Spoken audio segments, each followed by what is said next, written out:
Hi, welcome to Berlin and a new edition of DWTV's German movie magazine Kino.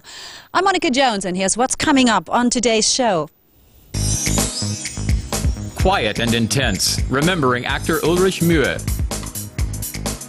Pop and propaganda, the US star of the GDR. Home and away, growing up in a Bavarian backwater. Ulrich Mühe was a quiet man with a powerful presence both on stage and in front of the camera.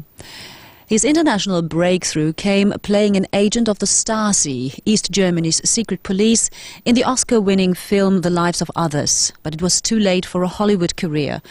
Ulrich Mühe died of cancer July 22nd at the age of 54. Kino says goodbye to one of Germany's truly great actors. In February, Ulrich Mühe was celebrated in Hollywood as the star of The Lives of Others, which won this year's Oscar for Best Foreign Language Film.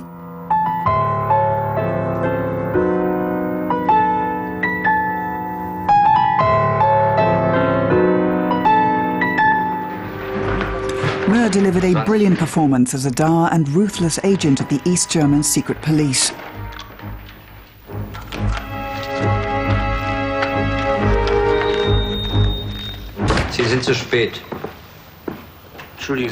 But he eventually comes to feel concern for the couple he's spying on and helps them. Bist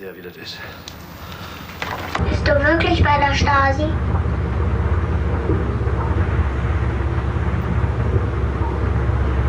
Weißt du überhaupt, was das ist? Die Stasi? Ja, das sind schlimme Männer, die andere einsperren, sagt mein Papa. So.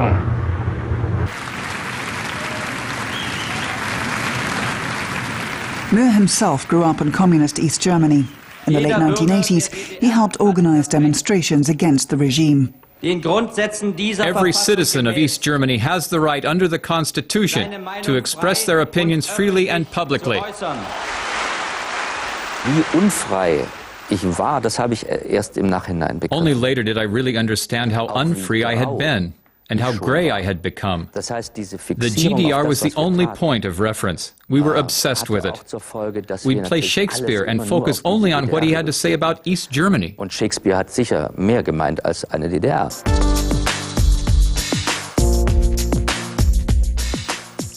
Ulrich Mühe started acting in Leipzig. In 1983, he joined the ensemble of the prestigious Deutsches Theater in what was then East Berlin.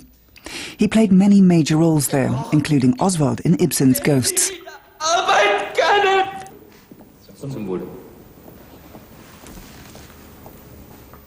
He starred in Bernhard Wickie's film Spider's Web, playing an unscrupulous man keen for success in the chaotic years after World War I. Wir hatten schlechte Zeiten.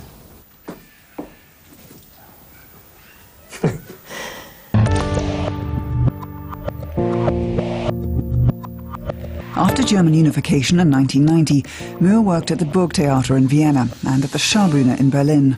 Sein oder nicht sein? Das ist die Frage! One of his most celebrated roles was Hamlet in Heiner Müller's Hamlet Machine. In every role, Mühe performed with a single-minded intensity. When I do theater, I always approach things as if I can change the world with my performance. That's how I learned theater, and that's how I'll always do it.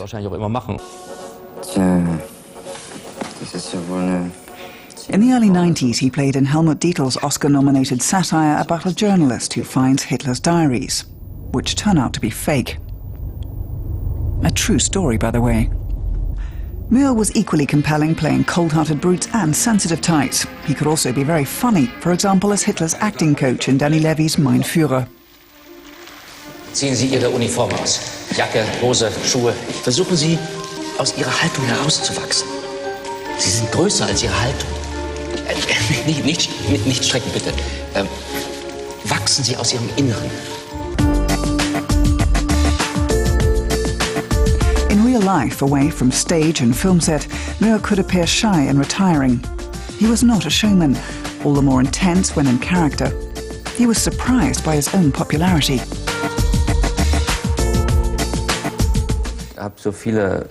I have such great memories. I had such great encounters with people who came up to me and said how important my acting is for them. I find that hard to understand. Das kann man als Person dann gar nicht oft begreifen.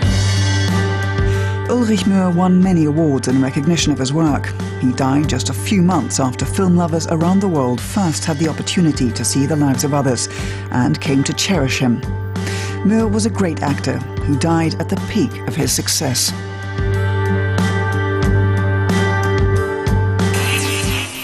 Ulrich Mühe is one of the reasons German films have become so popular abroad. International hits like The Lives of Others, as well as Goodbye Lenin and Perfume, the story of a murderer, have whetted the appetite of international distributors for new German movies. Cinema promotion body German Films gives buyers a sneak peek at the latest productions at its annual summer previews.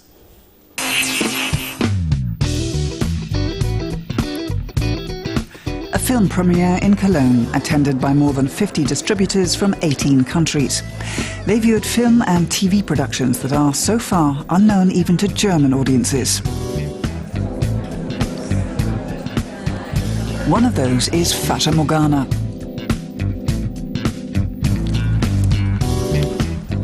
Wollt ihr in die Wüste?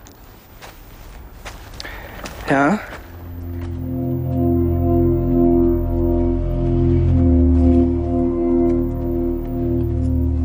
A trip to the desert becomes a traumatic odyssey of horror for a young couple. A stranger drives them ever deeper into the desert instead of leading them out.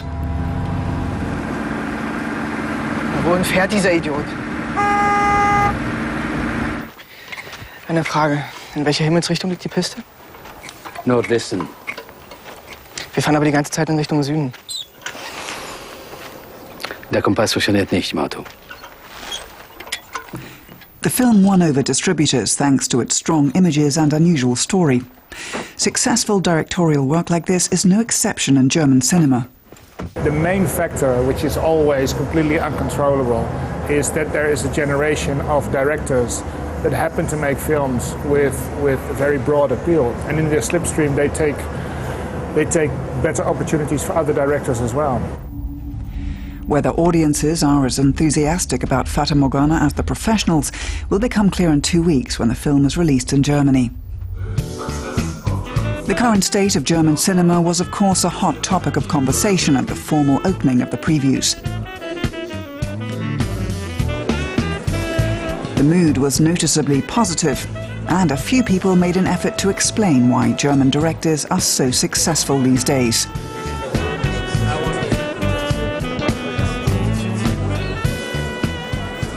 There's a new generation that has watched a lot of films and television and has very good technical training and is simply willing to tell stories that have the potential to interest audiences.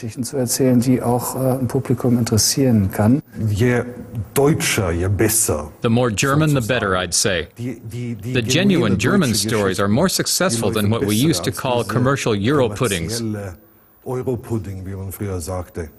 What's truly German is what's especially interesting for me, at any rate.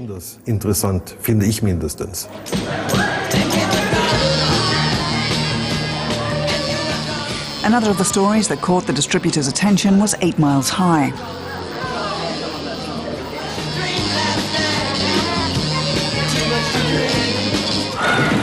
The film has the basic ingredients for success. It's about sex and student riots in the 1960s. However, it was a flop in Germany. One of the global distributors at the German film's previews was Cologne-based The Match Factory. It managed to sell the rights to Fatih Akin's new film The Edge of Heaven, which was honoured in Cannes, when it was still in the screenplay phase. That's in spite of an increasingly competitive market.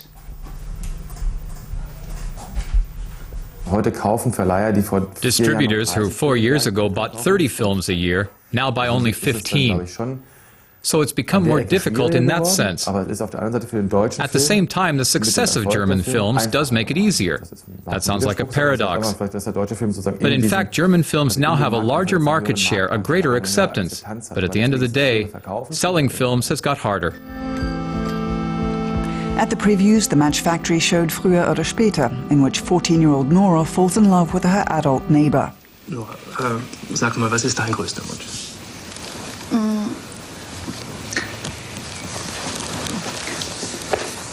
Ich weiß nicht. Ich wäre gern hübscher. One of the highlights in Cologne was the film The Calling Game. A young woman escapes the drudgery of her life by calling up strangers and disguising her voice. In the guise of a little girl, she tries to awaken their compassion. Du, Gabi, Ach, hallo Magdalena. Du gehst nicht weg. Du gehst nicht weg. Weil, wenn das Gespenst mich doch packt. A family drama is behind what seems like a harmless prank. Meinst du, das merke ich nicht, wenn du dir einen schickerst? Hast sie wieder von der zur SG mitbringen lassen, den Scheiß. The three-day preview session closed with another party and the hopes of more international success stories.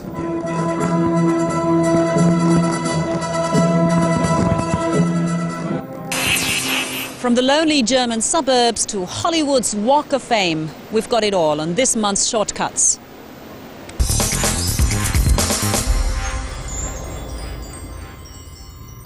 Everybody comes to Hollywood. He's one of the few Germans who's made it in Hollywood. Eric Braeden, who's now been honored with a star on the legendary Walk of Fame. Braeden has acted in more than 120 film and TV productions. His U.S. career began in the 1960s, and he's been a member of the cast of the soap opera The Young and the Restless since 1980. In 1997, he won a Daytime Emmy for that role, and then came Titanic. Are you of the Boston Dawsons? The role as the American millionaire John Jacob Astor was the toughest and most exciting one of Braeden's career. But at a very fit 66 years old, Eric Braeden shows no signs of retiring anytime soon.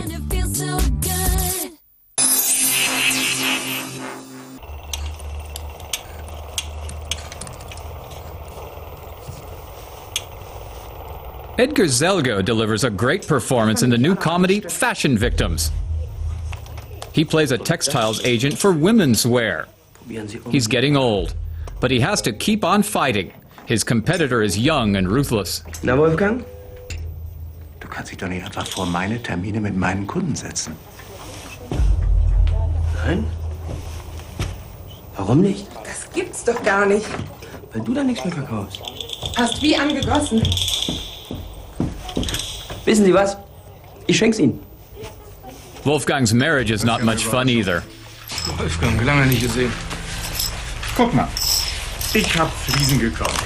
Ich auch. In so kleinen Zimmern wirken helle Fliesen eh viel besser. Und wie findest du die? Wir legen die helle. Wolfgang has also lost his driver's license. His son, Karsten, has to drive him around. Sag mal, hörst du mir überhaupt zu? Nö. Grüner wird's nicht. Ja, aber soll ich lang, rechts oder links? Geradeaus. Da darf ich aber nicht rein, das ist Lieferverkehr. Ja, eben, Lieferverkehr, du Schlauberger, du. The mood is terrible, but there's more to come. Wolfgang's rival seduces his son. Ich hab mich verliebt, glaube ich, in deinen Kollegen. A very funny look at a male midlife crisis.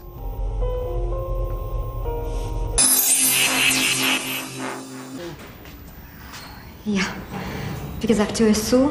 Zweiter Schlüssel hat Opa, ich meine mein Vater. Danke! Life is sad and dull in this housing project, until Yevgena moves in next door and the sun rises once again for Hans Müll. 199 € ist ein Toppreis. 199. Übernehme ich. The unemployed Hans looks for romantic adventure while his wife is out looking for work. Eine zuverlässige, belastbare Mitarbeiterin. Es geht Katharina Thalbach plays a crusty Berliner with conviction. In Du bist nicht allein, or You are not alone, director Bernd Bürlich tells a muted story of people on the edge. Subtle, nuanced, and realistic.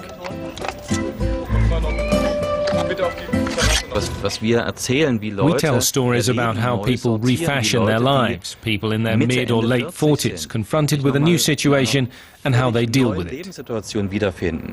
My darling, du bist nicht allein, komm und träume mit mir.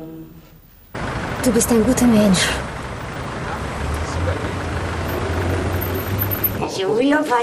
Menschenskinder, jetzt hör doch auf! It's a convincing film about life's crises and ways to overcome them.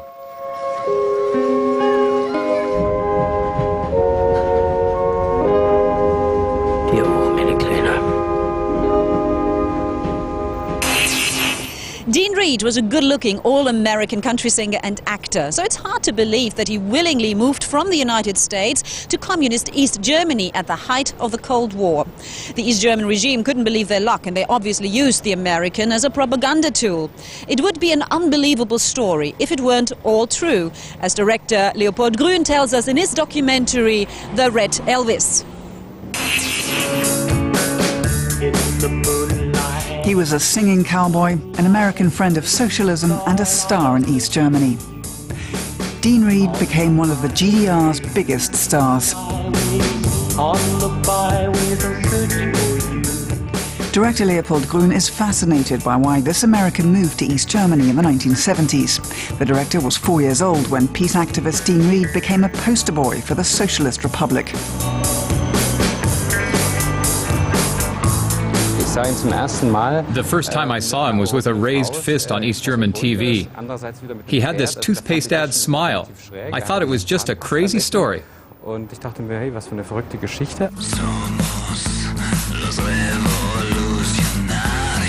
in Colorado, Reed went to South America in the early 1960s, where his budding left-wing sensibilities were further radicalized. He began to speak out in support of the world's oppressed.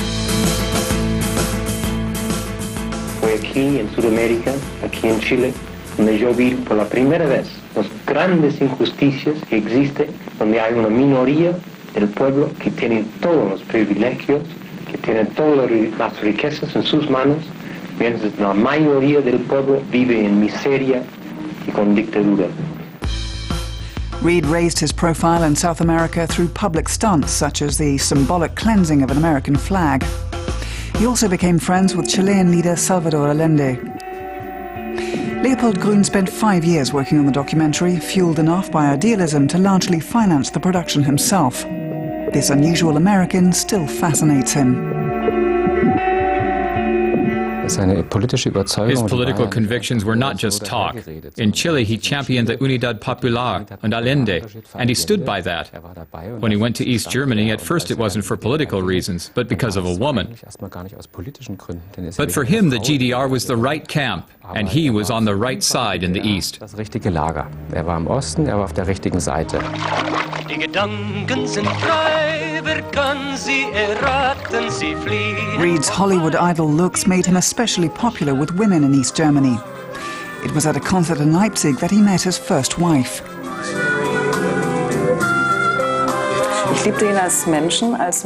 I loved him as a person and as a man, in part because of his ideas about a lot of issues.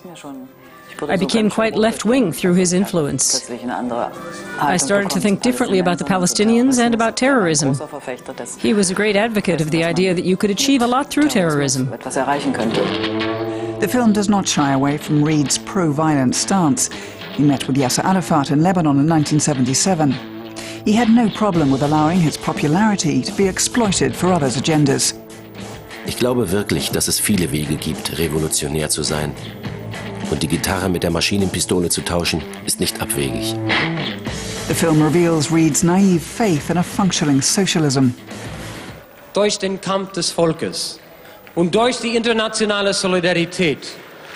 Eines Tages, Chile wird frei.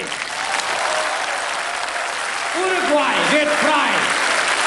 Paraguay wird frei. In meinem Verständnis von Agitation. According to my understanding of agitprop, which isn't a bad thing, We did use him, yes. The film shows the tragedy of an idealist who was ultimately disillusioned by reality. Despite his outspoken criticism of US policies, he never turned his back on his home country. I do believe in a type of socialism. Whether it is time in the United States for a type of socialist party or maybe even a social democratic party, I don't know. I would love to go back to Colorado and be senator of Colorado.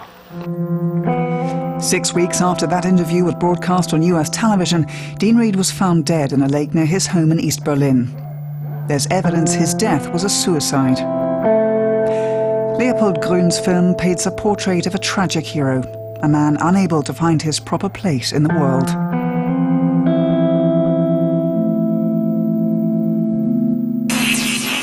Last year, Markus Rosenmüller was an unknown first-time filmmaker. Today, the young director is practically a brand. His first two films, the rural comedies Grave Decisions and Heavyweight, were local hits. Now his third film hits the cinemas, and just like the others, it's set in Rosenmüller's home state of Bavaria. A star has been born rather quickly. Markus Rosenmüller besieged by photographers at a press conference. The director's latest film, Good Times, is about growing up.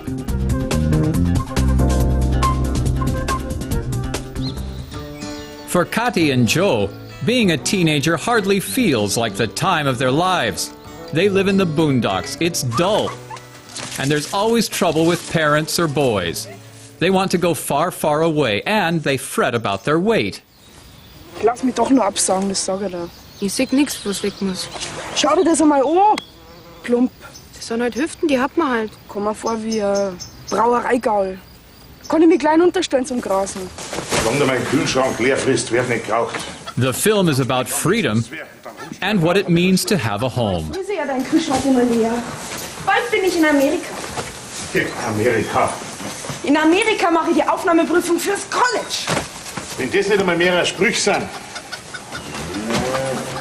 Es ist mein Leben. Nicht beim Vortrainer meinen Wein zusammensaufen und stundenlang telefonieren.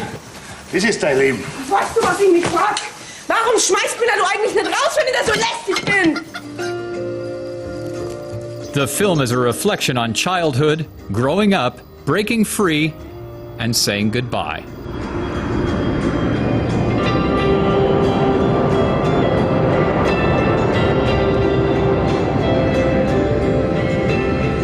It's set in the Bavarian countryside, and that's clearly one of the themes, life in the country. It might sound awfully unspectacular, but eventually you realize that that gives you something to fall back on, roots that support you. When you look back, years later, you might find it really was the best time of your life. Und man, wie es oft ist, erst später zurückerinnert, das war die beste Zeit. Wie war's noch in der Kaserne? Beschissen, wie immer. Ich hab dich vermisst, Baby. Entschuldigung. The characters speak the local Bavarian dialect. Not so long ago, producers would have ruled that out, arguing that films in dialect just won't sell, nationally or internationally. But Bavarian is in now. And in this film, the quirky dialect helps disguise some awkward dialogue. Scheiße, gell? Vorsicht, da gewinnst du an Sommer, dann wird's Winter. Auf Fahrtwind und Freiheit, Sehnsucht und Liebe. Ein Chick und ein Bier. Und den Vollmond als Wegweiser. Ja, genau. Prost. The dialect is important for the authenticity of the film. The story takes place in a Bavarian village called Tandan, and that's how they speak there. Und wie spricht man da spricht man so? Ah, du Kathi, ich fahr in Englischkurs. Wohin? Naja, wenn du in Amerika bist, müssen wir doch was reden können. Do you have me? Ja, Mama, ich hab dich. Die Thematik vom Film ist global. But really the story is universal. Dialect is just one ingredient. Good Times could have been less polished and more sarcastic and incisive, like Rosenmüller's other films. Still, it's an interesting mix of Bavarian humor and a sensitive observation of the vagaries of human emotions and aspirations. Say, Martha, say where you've gone. In memory of the late Ulrich Mühe, we're giving away the DVD of the Oscar-winning film The Lives of Others, starring Mühe as a Stasi officer in communist East Germany. For a chance to win, just write to us and tell us how you like the show. Here's the address. DWTV, Kino, Wolterstraße 6 in 13355 Berlin. Email kino@dwworld.de. That's all we have time for. Join us again next month for the latest in German cinema. Until then, have a great time at the movies.